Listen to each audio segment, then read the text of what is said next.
Bien, entonces empezamos nuevamente la grabación y vamos a compartir la imagen, las diapositivas del día de hoy. En las diapositivas nuevamente le sale la frase del Santo Papa Juan Pablo II que nos dice: la libertad consiste en hacer lo que debemos hacer y no lo que queremos hacer. Y eso no solo aplica a los seres humanos, sino también a los estados. Esa libertad soberana que ellos tienen debería de incluir lo que deben hacer, no lo que quiere el gobierno de turno hacer. ¿Sí? Vamos a hablar un poquito acerca de los derechos humanos originales. Un tema súper fascinante para mí. El único libro que yo tengo publicado, que fue publicado en Viena, Austria, es justamente sobre el panorama de los derechos humanos. Lo tienen ustedes de manera gratuita en e-learning. Lástima está en inglés porque mis coautores solo inglés hablan. Pero estos derechos humanos originales, vamos a hablar acerca de dónde vienen, qué son, qué realmente son estos derechos humanos. Entonces, empezamos con una breve, y digo breve porque va a ser breve, reseña histórica. La primera vez que nosotros vemos un derecho humano, lo vemos con Ciro el Segundo o Ciro el Grande, así se llamaba. Esto es en el siglo VI a.C. y él fue un rey persa.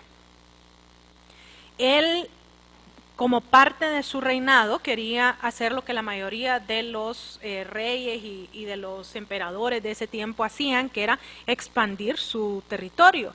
Y entonces él va y conquista Babilonia. Al conquistar Babilonia, él, en vez de anexar Babilonia a su tierra, él lo que hace es que Babilonia ahora sea un protectorado del reinado persa, que era lo que él realmente mandaba, y establece ciertas reglas claras. Y dentro de esas reglas claras él estableció la libertad religiosa. Miren qué interesante que esa es la primera libertad que estableció, 6 años antes de Cristo. Libertad religiosa. Luego instauró la equidad racial, debido a que en ese entonces, mientras más blanco era usted, entonces más derechos usted podía tener. O sea que eso es algo que ha existido desde hace mucho tiempo. Lo último que hace es que prohíbe la esclavitud, y cuando él prohíbe la esclavitud, él no solo prohíbe la esclavitud de usted es esclavo solo porque a usted lo vendieron como esclavo, sino usted también podía ser esclavo, como les enseñaron o les deberían de haber enseñado en derecho romano, que es esa esclavitud que debido a que yo tengo una deuda, yo te voy a pagar por medio de un trabajo forzado. Entonces él prohíbe esos dos tipos de esclavitud. Ciro el Segundo, como les digo, fue 6 años antes de Cristo. ¿Y cómo sabemos de que él hizo esto? Porque, o sea, es muy raro que nosotros sepamos exactamente las palabras que redactaron. Lo sabemos porque dentro de centros arqueológicos encontraron este cilindro que se llama el cilindro de Ciro, que muchas personas le dicen el cirio, ¿sí? Así le dicen, porque parece un cigarrillo, ¿sí? Entonces el cirio, y está inscrito en idioma persa, y al descifrar la lectura de ese cilindro, nosotros nos hemos dado cuenta de cuáles eran esas reglas que el rey Ciro impuso en Babilonia. Entonces esta es la primera tableta tangible puesto en piedra que nosotros tenemos, en donde sabemos que existió alguien que dio derechos humanos. Luego de Ciro tenemos la antigua Grecia. En el siglo IV a.C. hubo una revolución en donde hablábamos acerca de la ley y el movimiento de la ley natural. O sea, 400 años antes de Cristo, ¿verdad? Eso estamos hablando. 600 años antes de Cristo y 400 años antes de Cristo. Cuando hablamos de la ley y el movimiento de la ley natural, estamos hablando de señores que ustedes han escuchado mencionar antes en sus clases, de Sócrates, de Platón, vamos a ver, Sócrates, Platón y Sófocles. Bueno, se me va a regresar el nombre en un segundo, o si me quieren ayudar con mucho, Aristóteles, gracias. Entonces Sócrates, Platón y Aristóteles, que eran los tres principales, pero también Sófocles estaba metido con ellos, y decíamos que había algo universal, es decir, que no estaba limitado al Estado mismo, que iba más allá de los romanos y los griegos. Lo segundo es que era inherente al hombre por la naturaleza misma del hombre, es decir, solo con el hecho de que yo sea un ser humano, yo tengo derecho a a la vida, tengo derecho al alimento, tengo el derecho a la vivienda, solo por la naturaleza misma mía de ser un ser humano. La tercera cosa que ellos decían era que la realidad era descubierta y no razonada, es decir, que nosotros no creábamos la realidad. O sea, no solo porque yo escuché que estaba lloviendo aquí es que está lloviendo. No, está lloviendo porque está cayendo agua del cielo. Puede ser que ni cuenta me dé que está lloviendo, pero sigue lloviendo.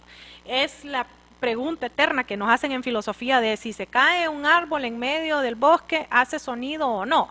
La respuesta que daban los del movimiento de la ley natural es hace sonido aunque usted no lo escuche. Que usted lo escuche son otros 20 pesos, pero el sonido siempre lo va a hacer al caerse el árbol. ¿Ok? Entonces, esos eran los de la ley natural. Esto es opuesto, el derecho natural es opuesto al movimiento positivista. Y el movimiento positivista lo que nos dice es, la ley solo es lo que crea el hombre. Y si el hombre no ha dicho que esa es la ley, pues entonces no existe la ley. Y la manera más fácil de explicarla para mí es hablando de la corrupción. Creo que nadie en Honduras duda de que aquí haya corrupción. Y el que duda que aquí haya corrupción, dígame por favor, porque a mí me encantaría conocerlo, me encantaría saber qué es lo que piensa él acerca de que aquí no hay corrupción. Pero si nosotros nos vamos al Código Penal, tanto el viejo como el nuevo, ¿verdad? El viejo, me encanta que dicen el viejo y es el vigente como el nuevo código, en ninguno de los dos sale ninguna definición de la corrupción. No existe definición de lo que es corrupción. Ni tampoco a nivel internacional, a nivel interestatal, existen tratados que nos digan corrupción es esto. No existe. No hay una definición. ¿Y por qué no existen abogados? ¿Y quiénes son los que redactan la ley, muchachos? Los legisladores, los que... Ya hablamos. Ya hablamos de por qué no existe entonces. Entonces, no existe una definición, pero a su criterio, ¿existe o no existe la corrupción en Honduras? Claro que sí. Claro que sí. Entonces, según los de la ley natural, la corrupción existe. Esté o no esté escrita en la ley, la corrupción existe. Pero según los del movimiento positivista, la corrupción solo existe si está definida dentro de la ley y no está definida dentro de la ley. Lo que tenemos es malversación de fondos, apropiación de caudales públicos, tenemos varias otras figuras que podemos aplicarlo, pero acusarlo a usted de corrupción, tenemos un juzgado anticorrupción y no tenemos algo que nos diga lo que es la corrupción. O sea, eso es el colmo. Para mí eso es como el colmo de los colmos. Tenemos un juzgado y no tenemos algo que nos diga que es corrupción. ¡Wow! Es Honduras, abogado, no se asuste. Ok, entonces, la ley natural nos dice, existe la corrupción aunque usted no tenga definición para ella. Y el positivismo nos dice, no existe la corrupción porque no está escrita en la ley. Esa es la gran diferencia entre los dos movimientos. Entonces, en la antigua Grecia lo que existía era el movimiento de la ley natural, que decía, nosotros universalmente reconocemos que todo ser humano tiene ciertos derechos. Y además de eso, esa realidad no es que nosotros la vamos a crear de que, pues a partir de mañana Alejandro es un ser humano. No, Alejandro es un ser humano por el hecho de que él tiene 23 pares de cromosomas, él respira, él no puede respirar abajo del agua, o sea, tiene ciertas características así como todos los seres humanos lo tienen. ¿Okay? Es importante el concepto de ciudadano en el tiempo de Grecia por el hecho de que ellos querían a sus ciudadanos para dos cosas. Y si ustedes lo miran desde cierto punto de vista, hasta el día de hoy nosotros queremos ciudadanos para esas mismas dos cosas. Guerra, impuesto. Para la guerra y para el impuesto. Así mismito es. Entonces, muy importante ese ciudadano, porque ese ciudadano era lo que ellos conocían como la persona. La persona era el ciudadano, la persona era el que iba a la guerra y la persona era el que movía la economía, el que daba los empleos, el que ayudaba con los impuestos, el que le pagaba a la gente pobre, el que donaba dinero. Entonces, Esos ciudadanos eran importantes porque ellos iban a la guerra y pagaban los impuestos. En otras palabras, eran el pueblo y la economía. ¿Sí? Luego de eso tenemos algo que muy pocas veces hablamos, que es el Ashoka. El Ashoka sucedió en lo que hoy en día consideramos parte de China, parte de la India, parte de Sri Lanka y parte de Bangladesh. O sea que era un territorio bastante grande. Ashoka era un emperador el siglo II antes de Cristo, o sea, 200 años antes de Cristo, el emperador Maurya. Instalan lo que se llama o se reconoce como la ley de la piedad. Esa ley de la piedad, a donde sea que él llegaba y él podía conquistar ese pueblo, es decir, conquistar al ejército, él lo que hacía era que en vez de matarlos de manera completa y dejarlos de por fuera, él lo que hacía era que los anexaba como protectorados, o sea, lo mismo que hacía Ciro, lo mismo que hacía Grecia, no es lo mismo que hacía Roma, pero es lo mismo que hacía Grecia. Y él establece nuevamente la libertad religiosa y prohíbe la crueldad en contra de los humanos y él agrega en contra de los animales. Interesante porque si ustedes se ponen a pensar en esa región lo que existen son los budistas. Y este emperador Maurya, que muchos le dicen Mauricio, pero no es Mauricio, sino que es Maurya, el emperador Maurya era un budista y los budistas tienen el pensamiento de cuidar a los animales y cuidar a la naturaleza, tanto como cuidar al ser humano, porque para ellos nosotros somos un todo. ¿Sí? Entonces, ese pensamiento él lo lleva a la ley de la piedad y dice, usted no solo puede ser, no solo tiene prohibido ser cruel en contra de los humanos, sino que también tiene prohibido ser cruel en contra de los animales. Muy interesante porque hoy en día nos hemos dado cuenta que la mayoría de los psicópatas y la mayoría de los asesinos en serie y la mayoría de las personas que tienen disfunción mental violenta empiezan por tener una crueldad en contra de los animales. Entonces, algo de verdad tenía ese pensamiento budista de cuidar a los animales y ver cómo el ser humano trataba a los animales. Luego vamos a la Carta Magna. Y aquí es donde me viene una gran controversia a mí siempre que les digo yo, Carta Magna. Les digo que si yo me voy de la UTH cuando ya por fin termine y me vaya a otros lugares o no sé, y no esté dando más clases en UTH, yo sería feliz con que ustedes solo sepan que la Carta Magna no es la Constitución. Con eso yo sería feliz, porque es algo tan primordial y es un error que cometemos un montón de abogados. La Carta Magna fue redactada en 1215 después de Cristo. Fue redactada por Juan Sin Tierra y el Papa Inocente III. Si se fijan en todas estas partes de las historias, hay más de un estado interactuando. ¿Se fijaron, verdad? Se fijaron que había más de un estado interactuando. En este caso hay dos soberanos que están interactuando. Juan Sin Tierra, que era de Inglaterra, y el Papa Inocente III, que era de la Santa Sede. En ellos se establecen dos cosas que son bien importantes para nosotros. Lo primero que se establece es el habeas corpus, ese que yo no sé dónde está y la última vez que lo vi estaba con una autoridad. Ese se establece en la Carta Magna. Y lo otro que se establece en la Carta Magna es el debido proceso. Ambas cosas todavía están vigentes en Inglaterra. En otras palabras, la Carta Magna es un documento legal que existe, que yo puedo estudiar, que tenía 36 cláusulas, que era una sola hoja, que no tiene nada que ver con la Constitución de Honduras, que son yo no sé cuántas páginas, más de 300 artículos, no está escrito en antiguo latín, ni siquiera en latín, está escrito en español. Sí establece el habeas corpus, sí establece el debido proceso, pero tiene muchas más ordenanzas adentro de ellas que siguen vigentes. Esa es la Carta Magna, esa es la foto de la Carta Magna, esta también es foto de la Carta Magna.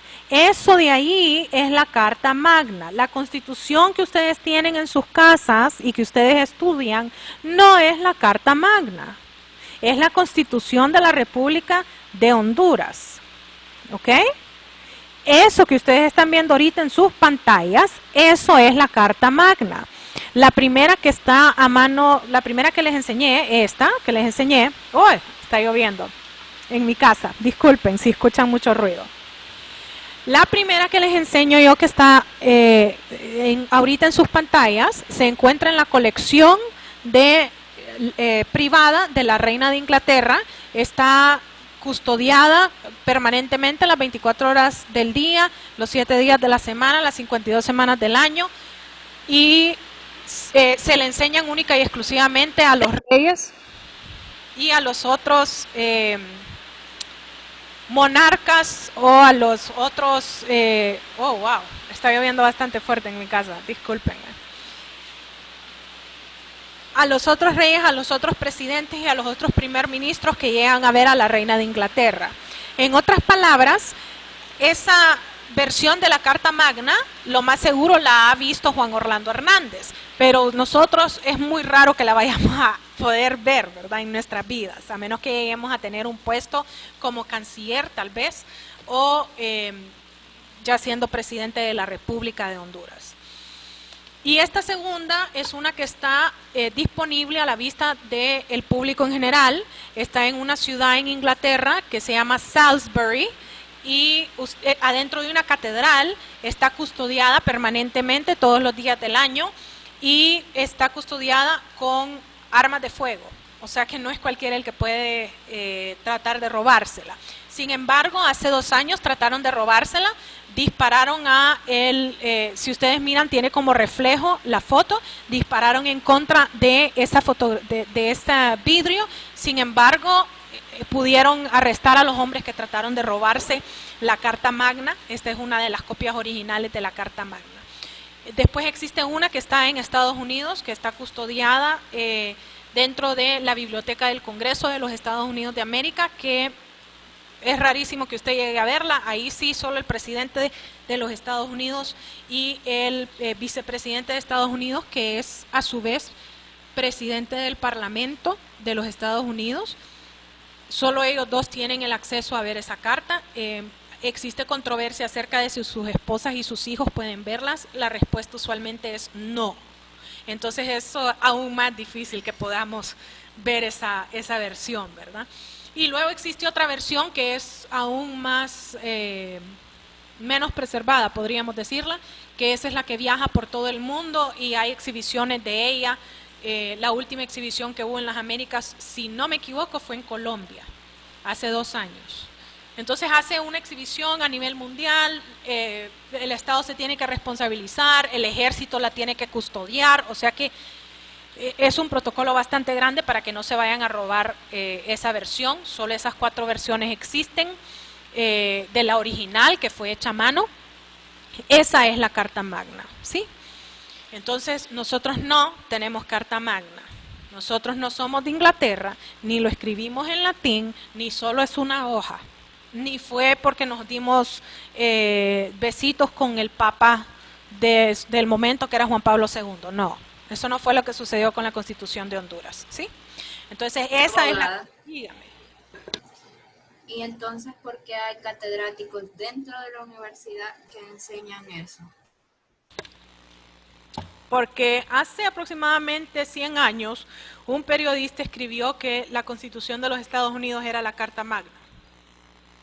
Y ustedes saben mi opinión sobre los periodistas, que han arruinado mucho del idioma español y de inglés y de muchos otros idiomas, ¿sí? Ellos son los que nos tienen creyendo que la abreviación de abogado es A, B o G. Ellos son los que nos tienen creyendo de que Carta Magna es la Constitución. Ellos son los que nos tienen empezando oraciones con la palabra y. Ustedes saben que esas son cosas que a mí me ponen súper contenta. Entonces esas cosas es justamente porque la otra que a mí también me pone histérica, cuando ustedes me dicen, me violentó el derecho. No, no se lo violentó, se lo violó, porque el derecho es un bien intangible. Usted no puede aplicar violencia sobre el derecho a la privacidad. ¿Cómo cojo yo el derecho a la privacidad como para macanearlo? No puedo, ¿ah? Entonces, no, el derecho se viola. Yo violento la puerta, porque la puedo coger a patadas, ¿ok? Yo ejerzo violencia en contra, y eso, miren, se los digo en serio, los periodistas y eso son meramente los hondureños, porque en ninguna otra de las jurisdicciones donde yo he ejercido, México, El Salvador, Guatemala, he escuchado yo eso de que se violentan los derechos, no lo he escuchado, solo es aquí en Honduras que yo lo he escuchado eso de que se violentan los derechos, y yo quedo así como, es como que le hacen así a la pizarra, ¿ves? Ay, sí, así lo siento yo. Pero a nivel mundial igual, o sea, el periodismo de Honduras ni siquiera es reconocido. Así, ahorita en este año, a principios de este año, habían varias conferencias que venía a dar pues, efectivamente una periodista hondureña, española, y dijo que aquí era cualquier cosa menos periodismo. No, y eso entre los periodistas mismos se pelean, ¿verdad? Pero sí tenemos que tener esa conciencia de que en realidad nosotros como abogados tenemos que ir un paso más allá, tenemos que ver qué es lo que realmente sucede. Nosotros no tenemos nada que ver con Inglaterra, ya ustedes vieron cuáles eran los sistemas normativos y el nuestro no es el occidental común, es el occidental civil.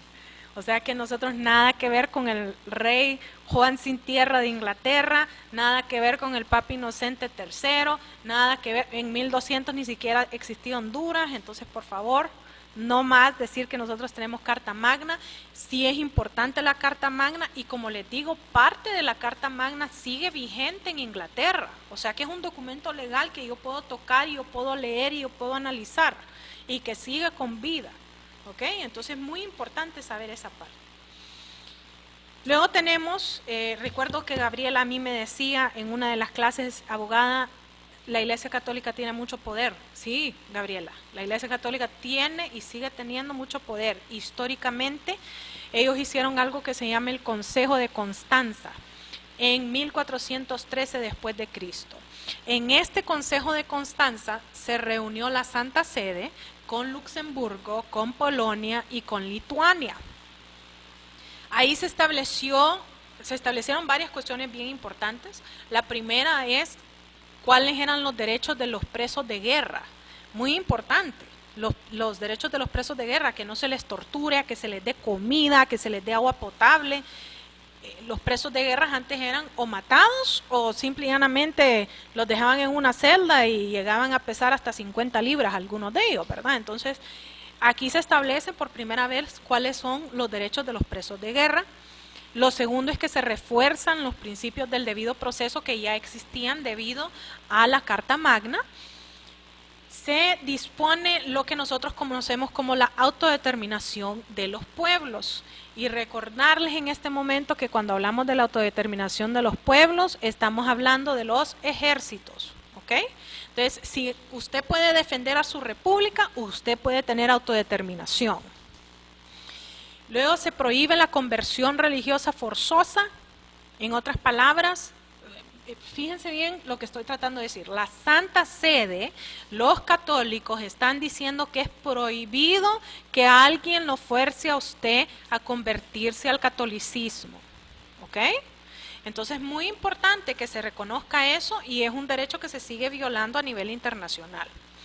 Y lo último es que exigen respeto a la ley natural, a aquello que vimos nosotros que existía en la antigua Grecia, que todos los seres humanos somos seres humanos por la calidad misma de ser un ser humano y que tenemos derecho por tener inherentemente esa calidad de ser humano. Entonces ellos exigen respeto a la ley natural. Luego tenemos la Liga de las Naciones. La Liga de las Naciones existe a partir de 1919, existió en medio de la Primera Guerra Mundial y la Segunda Guerra Mundial, obviamente deja de existir porque empieza la Segunda Guerra Mundial, establece como primer punto un sistema judicial interestatal. O sea que ya vamos a tener un sistema judicial que va a ver cuáles son esas violaciones a los derechos humanos. Lo segundo es que reconoce el derecho universal a la salud. COVID, anyone, o sea, lo que estamos viviendo ahorita, y estamos hablando desde hace literalmente 100 años que se reconoce el derecho universal a la salud, y miren las condiciones a nivel mundial que se nos ha dado con el COVID o con el Kung Fu Flu o con el China Flu, como usted le quiera decir. No me importa una rosa, llamarlo por cualquier otro nombre, siempre va a oler igual de bonita, decía Shakespeare. El COVID, por cualquier nombre que usted le diga, nos va a matar igual a los que nos pueden matar. Entonces, desde hace 100 años, nosotros decíamos que todos teníamos el derecho universal a la salud y hasta el día de hoy no se respeta. Y la tercera cosa que hace la Liga de Naciones es que introduce los derechos de los trabajadores. Muy importante, el derecho a un salario, el derecho al descanso, el derecho a trabajar únicamente 40 horas a la semana. ¡Wow! Que muchas veces digo yo, a todos menos a los abogados nos aplica eso, ¿verdad? Pero, bueno, todavía tenemos la esperanza de que algún día nosotros nos reconozcan como trabajadores. Y entonces, teniendo ya esa reseña histórica, esos, si ustedes se fijan, solo son, vamos a ver, 6 puntos importantes: Ciro, Grecia, Ashoka, luego tenemos la Carta Magna, como número 5 tenemos el Consejo de Constanza y luego tenemos la Liga de Naciones. Esos 6 momentos importantes en la historia de los derechos humanos es lo que realmente nosotros tenemos una aceptación por medio de los juristas de que esto ha sucedido. Existen otros que dicen, pero es que en estos otros momentos ha habido algo, sí, pero no han quedado firmes en su determinación, y tampoco es como que han tenido influencia a nivel mundial. Estos 6 sí han tenido influencia a nivel mundial. Entonces, sabiendo que existen esta reseña histórica, ahora les quiero compartir con ustedes algo que ustedes ya tienen en su Dropbox. Vamos a ver, vamos a abrirlo en este momento porque dice que hace mucho no lo abrí, porque lo abrí hace 4 horas. Abro nuevamente, lo cierro y lo vuelvo a abrir. Dentro de su, vamos a ver, dentro de su e-learning, ustedes tienen algo que dice comparación de tratados y algo que dice comparación. Entonces, si yo lo abro en este momento, él dice que está abriendo. Vamos a ver, vamos a darle un segundito para que abra, de verdad. Ok, aquí está. Share screen. Y les comparto mi tabla de Excel, que esto ustedes ya lo tienen en su e-learning. Vamos a, oh my goodness, ok. Si ustedes se fijan, aquí dice comparación de tratados. En esta comparación de tratados que yo les estoy enseñando en este momento, les sale, oh no, ok, espérense un momentito, se me abrió otra hoja, ok, hoy sí. En esta comparación de tratados que ustedes pueden ver, les sale garantía o obligación, ONU y OEA. Estos son los 2 tratados originales, o sea, las cartas fundamentales de la ONU y de la OEA. Y hay una lista de 70, vamos a ver, sí, 70 derechos o obligaciones que salen adentro de estos 2 tratados. Entonces, si ustedes quieren hacer ese análisis, pueden hacerlo de la siguiente manera, para que ustedes puedan seguir conmigo esta comparación. Vamos a ver. No estamos siendo nice conmigo. Entre la lluvia y... Vamos a ver. Ok. Perfecto. Dentro de el primer, por decirlo así, el primer derecho que nosotros tenemos, que podemos analizar adentro de los tratados de la ONU y de la OEA, es que nacemos libres e iguales. Esto sale en el artículo 1 de la Carta Fundacional de las Naciones Unidas y sale dentro del artículo 2 de la Carta Fundacional de la OEA. La no discriminación negativa. Ok, miren qué interesante esta partecita de no discriminación negativa. Todos tenemos derecho a que se nos discrimine de manera positiva. La mayoría de las personas cuando escuchan eso dicen como, no entiendo qué es lo que usted me está diciendo cuando me dice eso. Ok, lo que yo les estoy tratando de decir es que en Honduras existen personas naturales y existen personas jurídicas, ¿cierto? Y las personas naturales tenemos derechos que las personas jurídicas no tenemos, como por ejemplo el derecho al voto. Yo como persona natural tengo derecho a ir con mi tarjeta de identidad y votar por el presidente que yo desee votar. Y votar por el alcalde que yo desee votar y votar por los diputados que yo quiera que sean los diputados de Francisco Morazán. ¿Ustedes creen que es positivo que nosotros podamos hacer eso como seres humanos y que prohibamos que la Zula y la Leyde y Walmart puedan tener ese mismo derecho? Sí, ¿Por qué, Norlis? porque usted sabe que si los representantes legales, porque serían los representantes legales de las empresas que irían a votar, entonces votarían a su conveniencia, a sus favores, siempre a su conveniencia, a sus imperios, a sus empresas. Ok, Norlis, pero Al usted gobierno no que vota a conveniencia suya. sí, pero bueno, pero para mí nosotros tenemos la capacidad de razonar. Somos humanos. Es que simplemente no tendría chiste alguno, sería como Sí, entregarle un voto doble a alguien, a algún sí, ciudadano. Exacto. O sea que es positivo que nosotros tratemos a los seres humanos diferente a lo que tratamos a las sociedades con fines y sin fines de lucro. Sí, es positivo. Entonces los estamos discriminando, los estamos tratando diferentes a ellos. Es que son diferentes. Es que son diferentes, entonces los deberíamos de tratar diferente.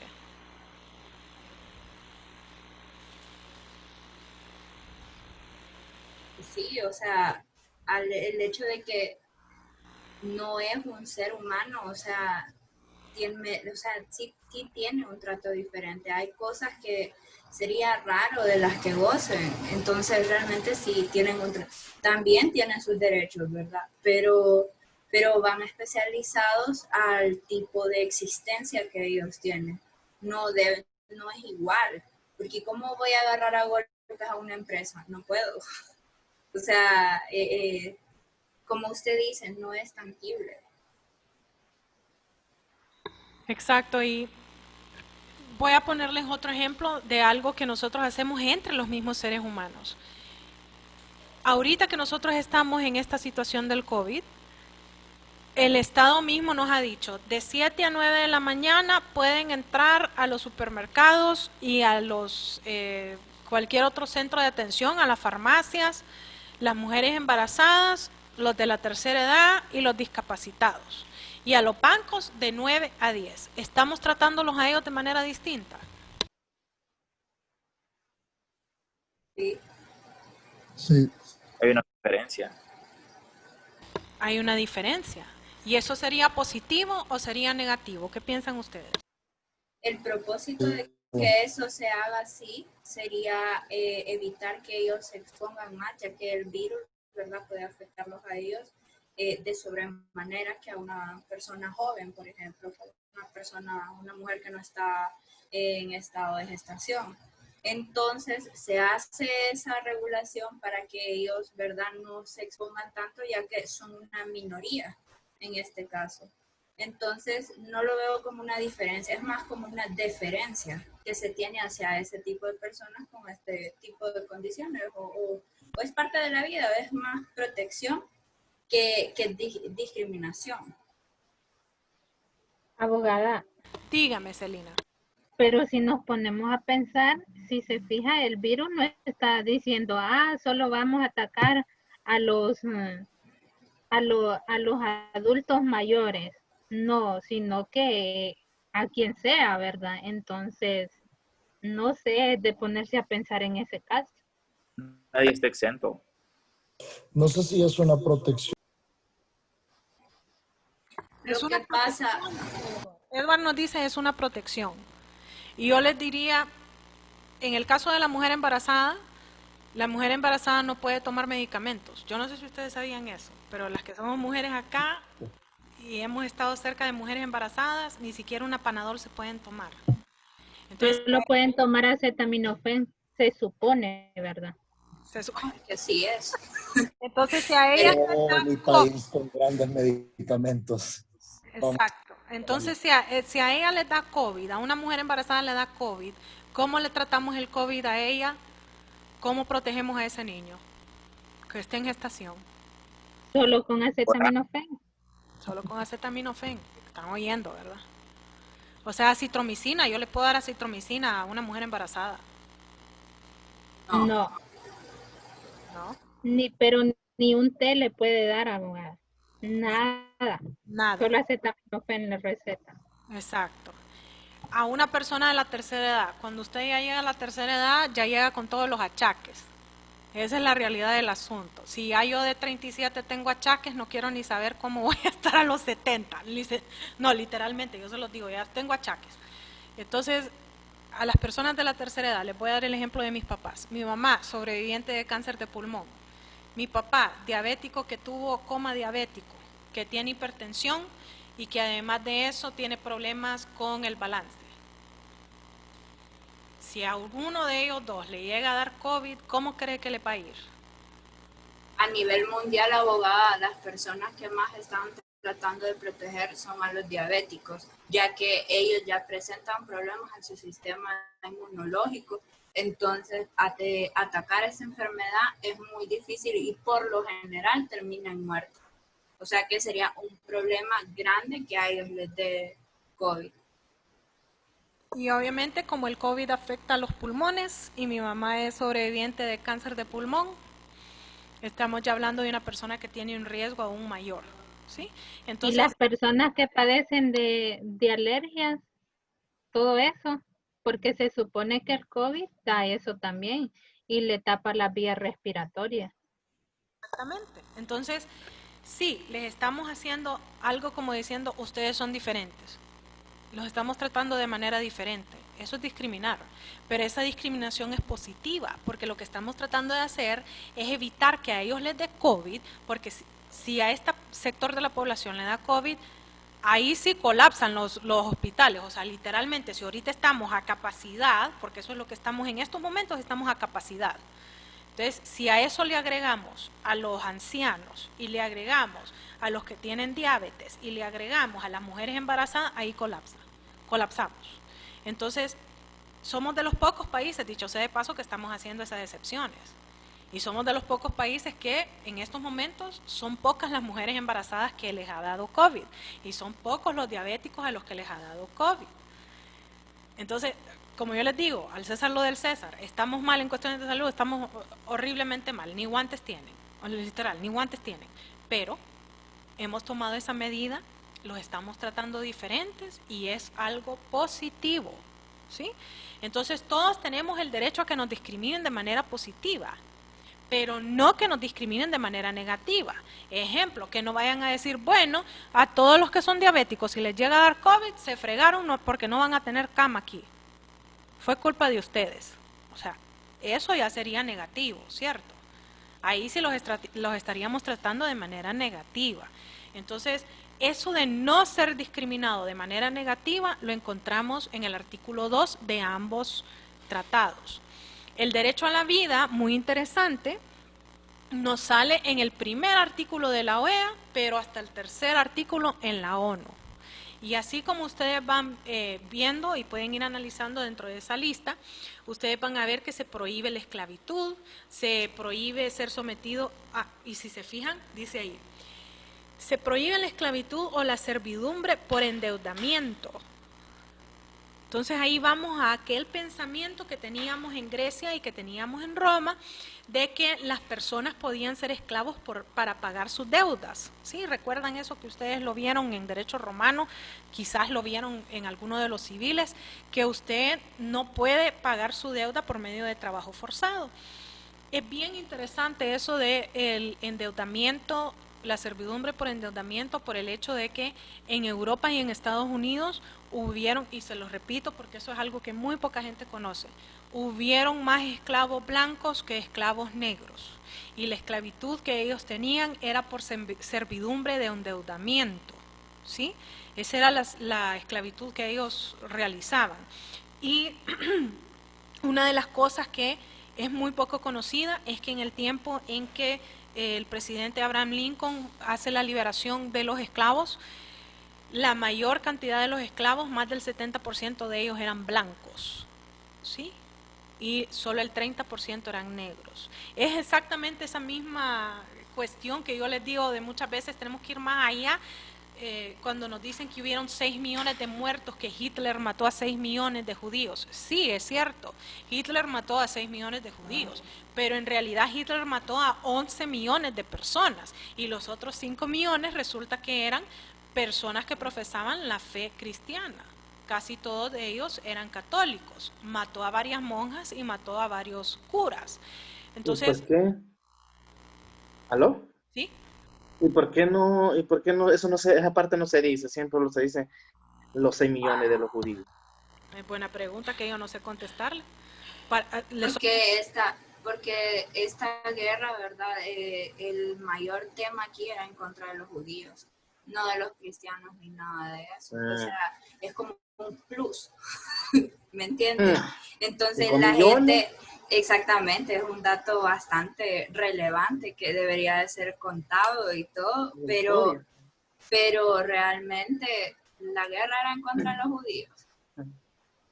Así, Mire, que los demás se fueran en balde. eso es, bueno. Si a usted le gusta la historia de la Segunda Guerra Mundial, yo le recomiendo que se ponga a leer bastante sobre no solo qué era lo que sucedía con la ideología, sino que todo lo que tiene que ver con los muertos, los que mataron.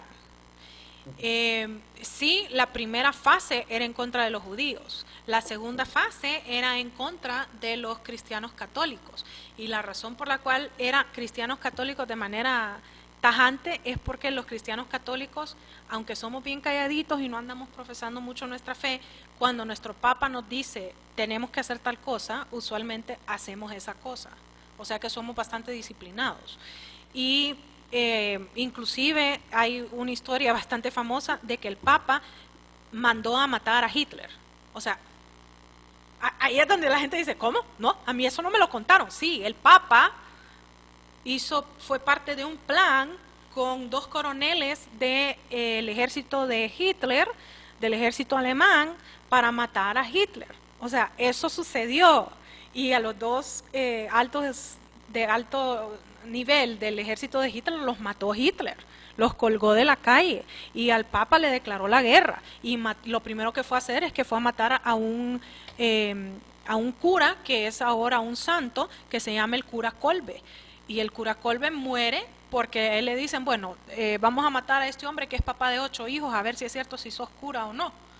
Y él dice, no, no maten al hombre, matenme a mí, yo no tengo familia, o sea, yo doy mi vida por ese hombre, y lo matan a él. Y en realidad es una represalia de el hecho de que el Papa mandó a matar a Hitler. O sea, estas cuestiones, cosas históricas que no nos cuentan, pues. El hecho El de... primer atentado que tuvo, ¿no? Que se le echaron la culpa al gobierno de Estados Unidos, ¿no? Exacto, justamente ese complot le echaron la culpa a los Estados Unidos y los Estados Unidos diciendo, no, yo no estoy en la guerra, ¿qué les pasa? Yo estoy bien tranquilito aquí, a mí no me toque. Y no fue hasta que Japón le tiró los aviones kamikaze y las bombas sobre su embarcación que ellos dijeron, ah, ok, ya vienen en contra de mí, ok, entonces aquí vengo yo. Ok, entonces sí, esto es parte de la historia, es parte interesante de la historia, pero esta servidumbre por endeudamiento existió, es algo que muy rara vez conocemos. Hubieron familias enteras que nacieron y se murieron, sus hijos, y todavía seguían pagando esa deuda que tenían, o sea que ellos eran esclavos, ellos no podían recobrar su libertad. Inclusive, uno de los datos más importantes que se desconoce sobre la historia de la esclavitud en Estados Unidos es que cuando se abole la esclavitud, habían más dueños negros de esclavos que dueños blancos de esclavos. O sea que, eh, ¿verdad? No concuerda con la historia que a nosotros nos dicen, ¿verdad? No Niñas concuerda. escondidas, los negritos, ¿verdad? Exacto, no concuerda con lo que nosotros nos han dicho y esa es la realidad que nosotros vemos hoy en día, que realmente tenemos acceso al internet, a la verdadera historia, a los verdaderos documentos que podemos ver en línea y realmente verificar cuál era la realidad de la situación. Dicho sea de paso, Honduras es reconocido a nivel internacional porque nosotros solo tuvimos esclavitud por 5 meses. Eso fue lo que nosotros tuvimos de esclavitud, 5 meses en nuestro país. Y esos 5 meses fue lo que nos trajo a nosotros aquí, a los caracoles y a los garífunas. Ellos vinieron como esclavos, pero solo fueron esclavos por 5 meses y el que hizo la lucha por ellos fue la Iglesia Católica. Ellos fueron los que liberaron a los esclavos, empezando por el Padre Trino, que yo les hablaba, que era su nacimiento el día de ayer y por eso es que ustedes tienen el Día del Estudiante. El padre Trinidad Cabañas, que es el que fundó la UNA, que fue uno de los que luchó por la libertad de los esclavos y por él solo existieron esclavos en Honduras por 5 meses. Alguna gente dice que eso fue bueno, alguna gente dice que eso fue malo.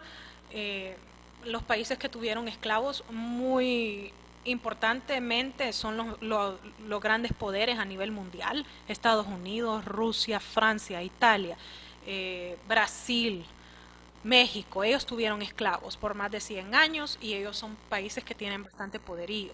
Entonces ese es como un lado de la historia y el otro lado de la historia es sí, pero fue a base de torturar personas y de lesionar sus derechos y de literalmente violar mujeres y matar hombres y pegarles con látigos y tratarlos de manera inhumana, ¿sí? Entonces, eso es el argumento que tenemos en cuanto a la esclavitud y en cuanto a la servidumbre por endeudamiento.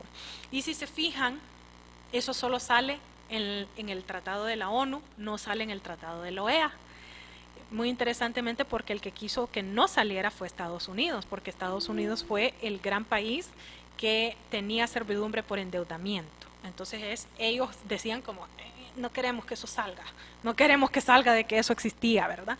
Pero Europa y África hicieron esa presión para que sí existiera en la ONU. Luego, si se fijan, hay varios que nos hablan acerca del debido proceso, asistencia legal, es decir, tengo el derecho a un abogado. Recurso efectivo, es decir, que cuando yo le pregunte a la corte algo, la corte me responda, pero con fundamento, no solo que me diga, no, andate, no. ¿Por qué usted me está denegando el habeas corpus, por ejemplo? ¿Okay? No solo puede decirme, no, yo encontré a Andrea y está bien. No, ¿dónde está Andrea? ¿Andrea está en el Cefas? ¿En qué condiciones se encuentra? ¿Por qué ella está ahí? ¿Okay? Entonces ellos me tienen que dar una respuesta a ese recurso de manera efectiva. Prohibición a la detención arbitraria, que significa que no me pueden detener a menos que sea por un caso infraganti o que haya una orden judicial en mi contra. Un proceso regular, es decir, que tiene que seguir los pasos que ya han sido delineados. La presunción de inocencia, yo no soy inocente hasta que no se me declare culpable. Que tenga una justa pena, que no vaya a ser que me metan 50 años por robarme una gallina y 3 años por robarme 10 millones de lis. No, debería de ser al revés, ¿verdad? Petición, es decir, que yo tengo el derecho a peticionar a mi gobierno, eso no sale en la ONU, pero sí sale en la OEA.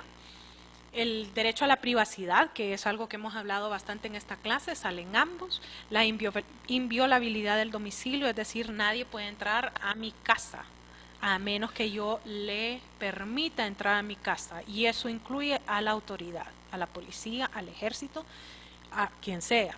Si yo no le invito a entrar a mi casa, usted no tiene por qué estar en mi casa, ¿ok? Bueno, abogada, ahorita con el toque de queda se suspendió esas garantías. Cuando, por ejemplo, el gobierno de que la policía podía entrar a su casa, tumbar la puerta y llevarla arrestada.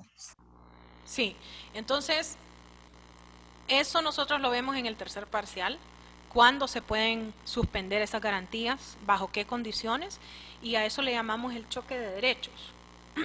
Cuando nosotros tenemos un choque de derechos, lo que estamos diciendo es, tenemos el derecho a la inviolabilidad de su domicilio, pero también tenemos el derecho de la vida y la salud. Está por el otro lado, que es lo del COVID. ¿Cuál va a ganar? ¿La vida y la salud o la inviolabilidad de su domicilio? ¿Cuál debería de ganar? Desgraciadamente, ¿Quién determina eso, abogada? pues, ok, primero que todo, en Honduras lo puede determinar el Congreso de la Nación. Ellos son los primeros. Segundo, el presidente por medio de decreto presidencial. Tercero, nosotros los ciudadanos podemos hacer peticiones por medio de plebiscito o de referéndum para que se detengan estas cosas. Como por ejemplo, nosotros podemos peticionar que ningún migrante puede entrar al país por el resto del año, ya sea por turismo o por cualquier cosa. Nosotros podemos hacer esa petición. Ahora, que nosotros tengamos ese decreto presidencial significa que varios de nosotros podemos presentarnos a la sala constitucional y podemos hacer efectivo uno de esos recursos de los cuales hablamos anteriormente. El recurso de inconstitucionalidad, por ejemplo, a ese decreto presidencial en donde se suspende esa garantía. No creo yo que la Corte Suprema de Justicia diga que Juan Orlando está haciendo algo indebido, y al tener esa respuesta nosotros iríamos a lo que yo diría, ir a buscar cuál de los juzgados a nivel internacional o cuál de las cortes a nivel internacional nos daría la razón. Puede ser la Corte Internacional de Justicia o puede ser la Corte Interamericana de Derechos Humanos. Ir a alegar ahí que ese decreto viola no solo nuestros derechos fundamentales, sino nuestros derechos humanos. En este caso en específico no creo que ganemos por el hecho de que fue a nivel mundial el COVID, pero en casos como los toques de queda que ponía Micheletti, por ejemplo, ahí sí yo miro que podríamos ganar una de esas actuaciones. Única manera, dígame. Recordemos que para hacer el plebiscito primero tiene que ser aprobado por el Congreso. Es decir, que usted no puede llevar a un plebiscito sin la autorización del Congreso. El Tribunal de Elecciones. El Consejo Nacional, le cambiaron nombre, Consejo Nacional Electoral. Correcto, correcto. Sí, porque ellos tienen que aprobarlo por medio del censo, tienen que aprobar la lista para que nosotros podamos ir a hacer la votación. Pero correcto, sí, nosotros tenemos efectivo ese recurso. Estamos indefensos, sería en ese punto, ¿no? Porque mucho protocolo, pienso yo, ¿no? Para hacer algo así. Una de las cosas que nosotros sí podemos decir acerca de eso es que podemos llevar un recurso ante la Corte Interamericana de Derechos Humanos justamente por ese requisito que se pone. Porque entonces, ¿dónde estaría el poder ciudadano, el poder de la población? ¿Sí? Correcto. Ok, y si ustedes van viendo, a medida que va bajando la lista, van viendo diferentes derechos o obligaciones que nosotros tenemos. Uno bien interesante es el derecho a la migración. Este derecho a la migración tiene su limitación, y la limitación es que tiene que ser migración legal. Por eso es que a mí me da risa cuando salen las caravanas. Yo digo, es que, miren, a uno le quieren ver la cara. ¿Usted cree que 2,000 personas se van a reunir así solo porque San Juan bajó el dedo, o es que alguien les está ayudando a reunirse? Va a salir otra ahorita. Yo le digo, o sea, alguien tiene que estar... Hay financiamiento. Exactamente. Entonces, esas personas deberían de ser... deberían de haber procesos en contra de estas personas y de estas organizaciones por el hecho de que ellos están promoviendo una migración que no es legal, que no es parte de nuestros derechos humanos, porque ellos están violando el derecho a migración, porque el derecho a migración es la migración legal, ¿sí? Entonces eso es bien importante. Y como pueden ver, si alguna de esas les interesa, ustedes pueden leer la lista de cuáles son las 70. En realidad solo son 30 artículos en la ONU, son 40 y pico en la OEA, en la Carta Fundamental de la OEA. Pero si ustedes se fijan, esos 30 acaban siendo 70 derechos por el hecho de que tenemos que ir separando cada uno. Entonces, hay varios que son bien interesantes, como por ejemplo algo que solo sale en la OEA, que es la obligación de pagar impuestos. Imagínense. Tenemos obligación de pagar impuestos como humanos, imagínense. Eso fue introducido por los Estados Unidos de América. Obviamente ellos tienen un nivel arancelario aún más cruel que el de Honduras, créanme. Yo pagaba 48% de impuesto sobre mi salario cuando trabajaba en Estados Unidos. Eso era lo que yo pagaba, 48%. Otra de las cosas que salen también aquí dentro de los derechos que son bien importantes es que para la OEA nosotros tenemos el deber de honrar, asistir, alimentar y amparar a nuestros padres. Eso no sale en la ONU, eso solo sale en la OEA. O sea que en las Américas todavía nosotros tenemos esa idea de que ya cuando nuestros papás están mayores nosotros tenemos obligación de cuidar de ellos, ¿sí? Entonces, cuestiones que ustedes conocen como por ejemplo el imperio de la ley, pero cuestiones también bastante interesantes como por ejemplo protección a la maternidad, ¿sí? ¿Qué significa proteger la maternidad? Ustedes pueden leer esa lista y aquí es donde les viene lo que es muy importante para ustedes, que es escoger el tratado que a ustedes les interesa. Dilcia ya me mandó su tratado y ya me mandó su caso también, Dilcia, pero el resto no me ha mandado cuál es el que ustedes quieren ir trabajando. Porque lo que ustedes tienen, parte del trabajo que ustedes tienen que hacer es justamente poner su tratado al lado de este cuadro y ponerme mi tratado que es sobre la tortura, sale no sale en tal artículo o sale la educación primaria en tal artículo, ¿sí? Entonces ustedes van a ir haciendo esa lista para irla incluyendo e inclusive pueden agregar derechos que no salían antes o derechos especializados que salen dentro de ese tratado.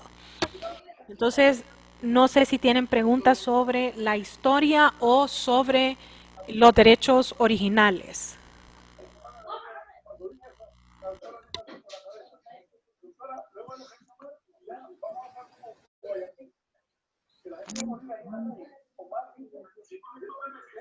¿No? ¿Estamos bien?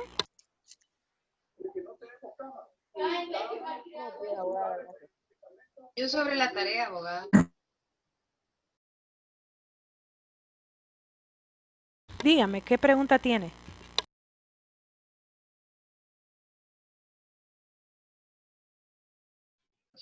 Por ejemplo, elige el tratado, ¿verdad? Primero. Y también, o sea, sobre la ONU y la OEA, hay que hacer las comparaciones. O sea, aquí está la lista, ¿sí? De cuáles son esos tratados que salen. Entonces usted va a leer su primer artículo en ese tratado y va a decir, ah, ok, esto es pagar impuestos. Entonces, en el artículo 17, ¿sí? De mi tratado sale el pagar impuestos. Entonces ahí usted va a agregar una columna y aquí va a poner 17, ¿sí? ¿Sí? Esa es la primera parte de ese trabajo que van a realizar. ¿Cuándo vamos a hablar más sobre ese trabajo en casa? Ok, el siguiente viernes nos vamos a reunir y vamos a hacer un repaso de todo lo que hemos visto. Una vez que hagamos eso, después vamos a hablar sobre cómo es que vamos a realizar ese trabajo de los tratados y de los casos. Bueno, perfecto. El examen, ¿cómo va a ser? Nos acaban de mandar instrucciones, acaban significa hace día y medio, nos acaban de mandar instrucciones de que va a ser por e-learning y que como es el primer examen, solo debería de ser verdadero y falso, término pareado y no sé qué cuentos, ¿sí? Entonces, ustedes saben que a mí no me gusta mucho, a mí me gustan los exámenes expositivos porque van a ser abogados y es expositivo que van a hacer, pero vamos a seguir esa instrucción. Como ustedes son 17 alumnos, entonces me toca hacer, si no me equivoco, 50 y algo de preguntas y a ustedes les van a salir 10 preguntas cada uno, ¿sí? Entonces no les van a salir preguntas repetidas y aunque les salga preguntas repetidas, la suya va a ser la 1 y la de Norlis va a ser la 10 y la de Dilcia va a ser la 15. Entonces así es como les va a salir ese examen. Es el primer examen que hacen en línea. Si tienen algún problema, pues entonces me tienen que avisar de inmediato.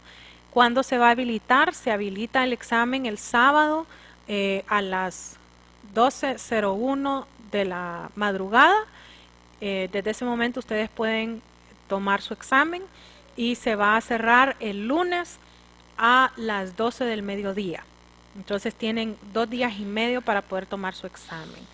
El examen yo usualmente lo dejo abierto para que ustedes se tomen todo el tiempo necesario que quieran. Se supone que solo son 50 minutos, pero yo lo voy a dejar abierto por 2 horas, que es usualmente lo que yo lo dejo abierto, para que ustedes puedan tranquilamente hacer su examen. Pueden usar todos los materiales, pueden usar a todo lo que hayan escrito, las diapositivas, lo mandado por mí, los videos, lo que usted quiera, usted puede usarlo. Lo que no puede usar es a su compañero. Eso es lo que esa es la regla en mi clase. Así que no vayan a estarse preguntando entre ustedes, y además de eso, como les digo, son un montón de preguntas, así que no sé si les va a servir de mucho hacer eso. Y entonces el otro viernes nos vemos para hacer el repaso y para hablar sobre el proyecto que vamos a realizar. ¿Sí? ¿Tienen alguna pregunta? Abogada, Dígame, Celina. pero este viernes, el viernes de la otra semana es que vamos al examen, ¿verdad? ¿O El no? viernes, sí, eso es lo que varios de los catedráticos teníamos preguntas porque no nos habían aclarado. Entonces lo que quieren que hagamos es que el siguiente fin de semana les demos repaso, que ustedes vengan con cualquier pregunta que a ustedes se les ocurra para que nosotros les contestemos, y además de eso que les hablemos acerca de los proyectos que tenemos que realizar para el segundo parcial.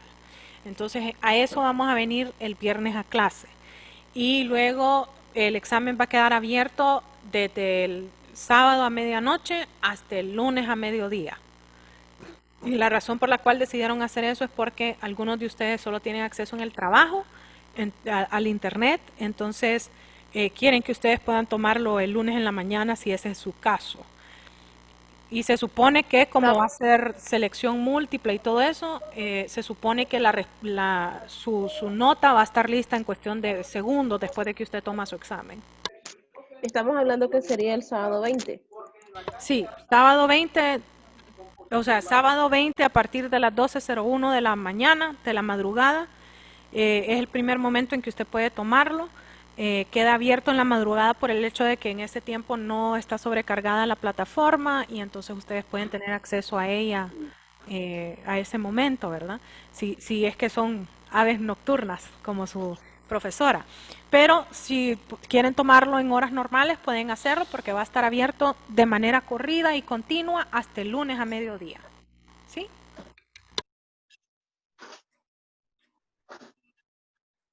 Ok, gracias, abogada. Para servirles. Entonces, Gracias, abogada. solo para reasegurarles, el otro viernes nos reunimos para hacer un repaso. Les recomiendo que ya vengan estudiados para que si tienen alguna pregunta, entonces ahí mismo yo se las puedo contestar. Pero si no tienen tiempo, no se preocupen porque sé que llevan otras clases y van a examen a partir del lunes. Yo sé que tienen examen a partir del lunes algunos. Entonces, no se preocupen que para eso es que yo voy a estar aquí el viernes, es para que ustedes me hagan a mí el examen. para que me cojan en curva y digan, ya ve, abogada, que usted tampoco sabe. Sí, así tiene que ser. Desde hoy tenemos examen, Master. Desde hoy, oh my God. Sí, tengo uno hoy y uno mañana. Oh, wow. Entonces les deseo mucha suerte. Dígame. ¿Y con los acumulativos cómo estamos? Tenemos, vamos a ver, casi todos tienen el de Zoom, casi todos tienen el del WhatsApp, todos tienen el sujetos y actores. Cuando digo casi todos es porque me ha fallado un alumno que no ha entrado a Zoom porque dice que tiene problemas.